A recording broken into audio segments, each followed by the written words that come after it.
Hola hermanos, el día de hoy, 9 de julio del 2021, es viernes de la 14ª semana del tiempo ordinario. Bueno, hoy voy a hablarles de los santos mártires de Gorkum.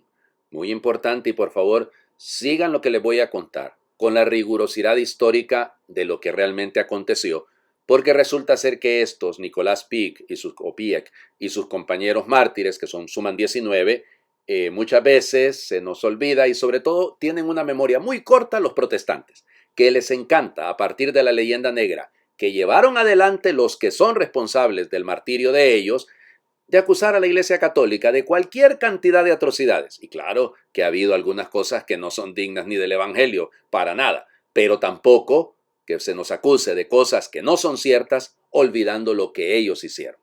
Fíjense, para 1566, en la zona de los Países Bajos, se ha producido una crisis muy grande, producto de lo que era la herencia de la época, o sea, el esposo de Juana la Loca, la hija de los reyes católicos de don Fernando y doña Isabel, pues ella se casó con Felipe IV el Hermoso, que era príncipe de Luxemburgo, duque de Luxemburgo. Y él es heredero de todo el territorio de lo que comprenden los Países Bajos. Una cosa y otra van ligadas.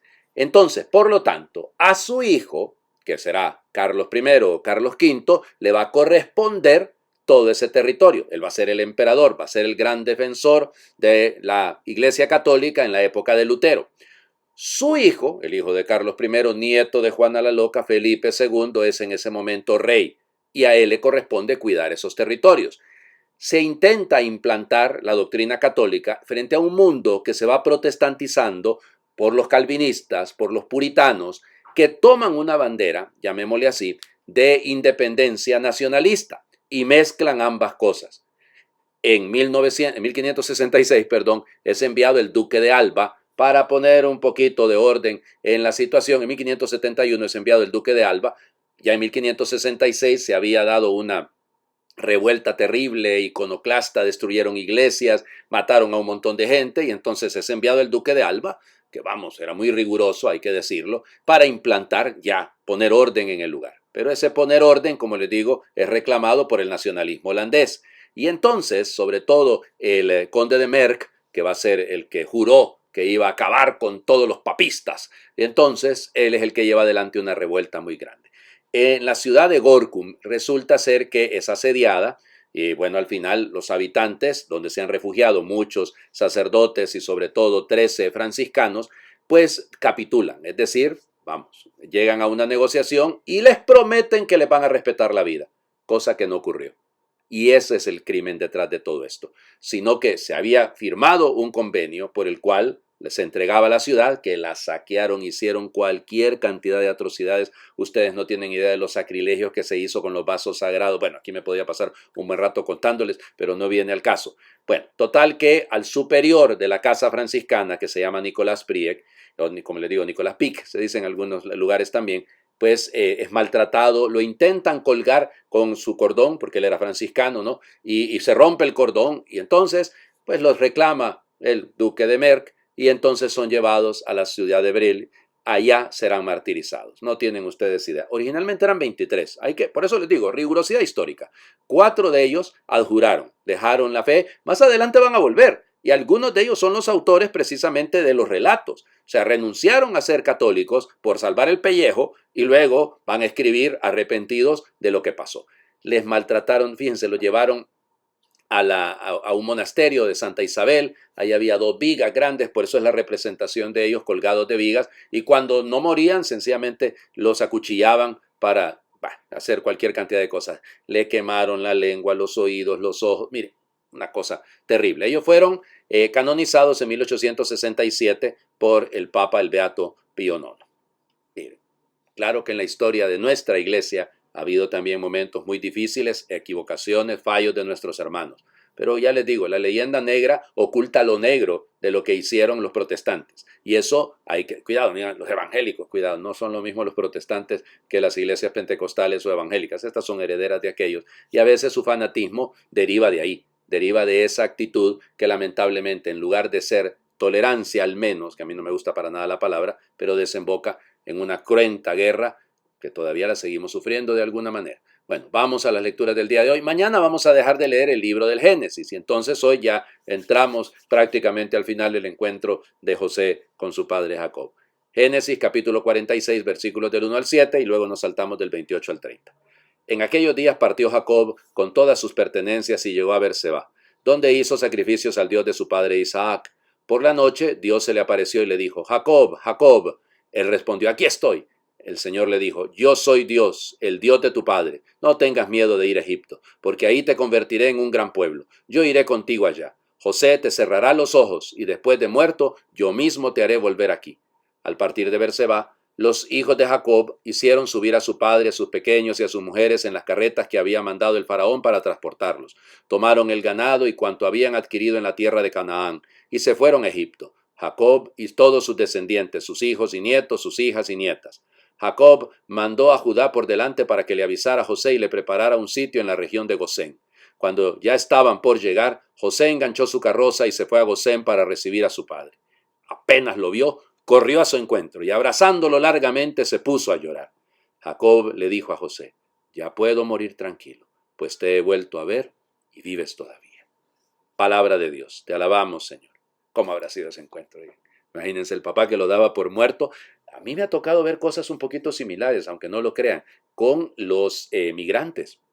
Algunos de ellos que se van en la ruta migratoria, los dan por muertos, no vuelven a saber nada de ellos, los familiares durante mucho tiempo, y gracias a Dios algunos se logran rescatar, y perdón que lo diga, pues es el término, de manos de los coyotes, de manos de los zetas, de manos de los que la prostituyen a las mujeres, una cosa terrible, ¿no? Y algunos, y eso es uno de los testimonios que doy, incluso que se fueron peleados con sus padres, lo que sea, porque los papás no querían que se fuesen, y que luego, con el paso del tiempo, recapacitan y vuelven a buscar a los papás. Imagínense ustedes una mamá que no ha visto a su hijo en 30 años y que de repente le aparece por allá, lo llama o alguna cosa. Eso una cosa es una fiesta completamente.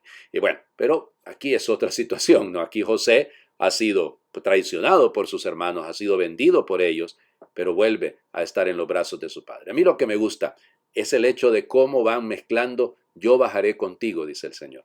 Dios que acompaña a Israel, que se hace caminante con el pueblo de Israel. Bueno, todavía no es el pueblo de Israel, no, eso nacerá allá en el Sinaí, pero que se va haciendo parte, que va haciendo la historia de la misma familia. Yo soy el Dios de tu padre Isaac. No dice de tu padre Abraham, no, pero dice yo soy el Dios de tu padre Isaac. Hay una continuidad y a mí esto me gusta. Porque cuando leamos el Evangelio, recuerden que ayer nos habíamos quedado cuando entren en una ciudad, vayan a una casa.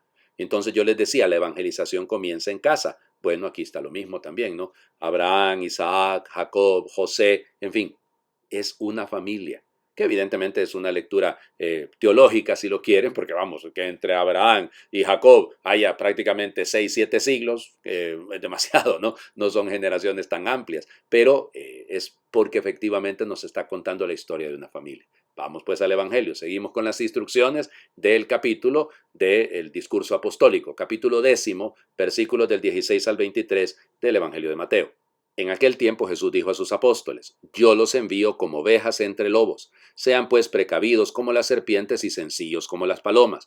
Cuídense de la gente, porque los llevarán a los tribunales, los azotarán en las sinagogas, los llevarán ante gobernadores y reyes por mi causa. Así darán testimonio de mí ante ellos y ante los paganos. Pero cuando los enjuicien, no se preocupen por lo que van a decir o por la forma de decirlo, porque en ese momento se les inspirará lo que han de decir. Pues no serán ustedes los que hablen, sino el Espíritu de su Padre el que hablará por ustedes. El hermano entregará a su hermano a la muerte, y el padre a su hijo. Los hijos se levantarán contra sus padres y los matarán. Todos los odiarán a ustedes por mi causa, pero el que persevere hasta el fin se salvará. Cuando los persigan en una ciudad, huyan a otra. Yo les aseguro que no alcanzarán a recorrer todas las ciudades de Israel antes de que venga el Hijo del Hombre. Palabra del Señor. Gloria a ti, Señor Jesús. ¿Cuánto quisiera comparar esto con lo que les acabo de describir brevemente del martirio de Nicolás Pic y sus compañeros mártires? Los envío como ovejas en medio de lobos. Bueno, pues hay que verlo, ¿no? En medio de aquella manada que acabó con ellos, pues sí, y ellos en ningún momento se rebelaron. Fíjense cómo cuenta el relato del martirio de los mártires de Gorkum, cómo se iban confesando unos a otros, cómo se iban reconfortando, pues se prepararon con la Santa Comunión, sabiendo de que no iban a cumplir con lo capitulado en Gorkum. Luego, el maltrato que se les hizo cuando el padre Nicolás, fray Nicolás, iba subiendo hacia el patíbulo, cómo iba besando y reconfortando a cada uno de los frailes y a cada uno de los sacerdotes, porque había un premostratense, bueno, en fin, no eran solamente los franciscanos, ¿no? Y bueno, todo esto. Y luego, sean precavidos, sí, como serpientes y sencillos como palomas. Eso nos ocurre. Cuídense de la gente. El hermano entregará a su hermano. Bueno, si profundizo un poquito lo de los mártires de Gorkum, el padre Nicolás, fray Nicolás, era de Gorkum. Y cuando le quemaron la boca, los oídos y la lengua, pues la boca, los oídos y los ojos, perdón, mandaron a llamar a un cirujano, que era un cuñado de él. Y este cuñado se había hecho protestante. Y entonces, en lugar de animarlo a la fe, lo quería disuadir para que renegara de ella. Y serán ellos también los que los traicionen. Es su propia familia, ¿no? O sea que se cumple efectivamente. Todos los odiarán por mi causa. Pues ya les digo, es una cosa tan particular. Lo he visto en Europa, en algunos países, y lo he visto incluso en mi lugar, un poquito menos, ¿no? Pero sí lo he visto. Solo miran el cuellito que usamos los sacerdotes y ya nos odian, ya nos condenan sin conocernos o nos insultan. Bueno, está bien, ahí tenemos que seguir adelante. Lo nuestro es otra cosa, pero perseverar hasta el final cuesta, Señor. Es mucho lo que nos estás pidiendo, pero así es. Y cuando nos dice el texto que no preparen lo que van a decir porque será el Espíritu de su Padre el que hablará por ustedes, se cuenta que uno de los frailes más jóvenes de los que fueron martirizados ahí en Bril, ¿cómo se llama? Fui bien simpático, porque cuando le preguntaron, ¿y tú no vas a renegar? No, yo creo lo que cree mi superior. Esa fue su respuesta. Si mi superior cree en eso, yo también creo en eso. Vamos, es una respuesta, una salida un poquito particular, pero lindo, ¿no? Creer lo que enseña la iglesia. Creer lo que yo he recibido porque yo no lo he alcanzado por mi cuenta. El que persevere hasta el final se salvará. Vamos a ser muchos los que sufriremos, sin duda que sí. Y digo vamos porque somos la iglesia. Algunos tendremos que sufrir el martirio. Y ojalá el Señor nos bendiga con tan grande honra, si es siempre a causa de su nombre. Les invito a hacer oración. Esta es del padre de Florentino Ulibarri. Y miren, cuidado, esta sí está de las mejores que le he escuchado a él, que he leído de él. Preciosísima. Salgan, amigos y amigas, marchen sin miedo. Ustedes son mis testigos en medio del mundo. Salgan, amigos y amigas, marchen sin miedo. Sean expresión de la ternura del Dios de la vida. Ternura en su rostro, ternura en sus ojos, ternura en su sonrisa, ternura en sus palabras, ternura en sus obras, ternura en su lucha.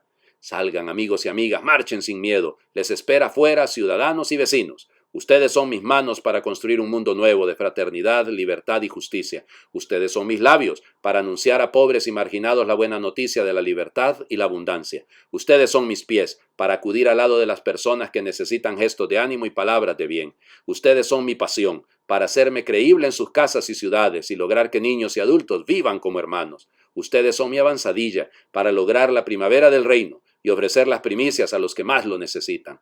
Salgan, amigos y amigas, marchen sin miedo, derramen por doquier ternura y vida. Salgan, amigos y amigas, marchen sin miedo, miren toda esa multitud que les espera. Marchen con alegría, yo les acompaño todos los días.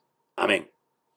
El Señor esté con ustedes, y por intercesión de San Nicolás Pic y sus compañeros mártires les bendiga a Dios, que es Padre, Hijo y Espíritu Santo, y su bendición descienda y les acompañe siempre. Feliz viernes para todos.